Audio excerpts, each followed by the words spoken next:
Natagpo ang wala ng buhay ang isang batang babae sa Taytay, Rizal na una nang napaulat na nawawala. Suspect naman sa krimen ang mismong kumpare ng tatay ng biktima. Yan ang ulat ni Isaiah Mirafuentes.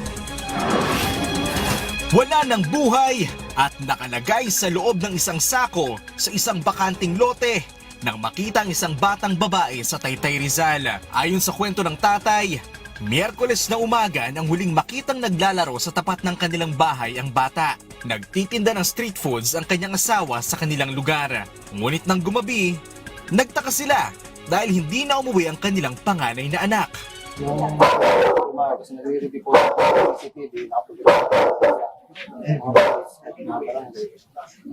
may tumawag po sa akin ng gabi, September 2, na may natagpuan po nakasabi ng bata. Nang makita na ang sako, kumpirmadong yun ang nawawala niyang anak. 8 taong gulang lamang ang biktima. Mabait po talaga si Raylay. Lalo na yung paglaro dito sa mga bata. Sa school, maano sa school. Kasi na lagi pagka maulan, hindi na kahit maulan, hindi na pumasok. Ang masakla pa, ang suspect sa pagpatay, mismong kumpare ng tatay ng biktima. Masakit po talaga sa akin, kaya hindi ko po talaga kasi nakatayo na lang po ako sa harap ng suspect ko.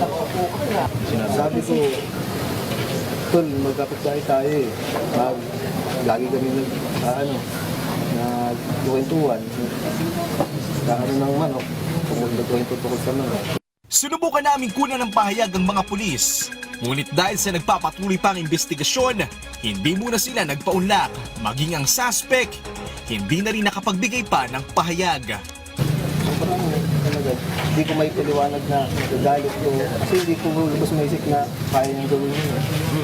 Kasi tinuro ko sa kaibigan talaga eh. Kasalukuyan naman ang nakaburo ng biktima sa kanilang bahay. Hustisya naman ang hiling ng nangungulilang kaanak. Isaiah Mirafuentes para sa Pambansang TV sa Bagong Pilipinas.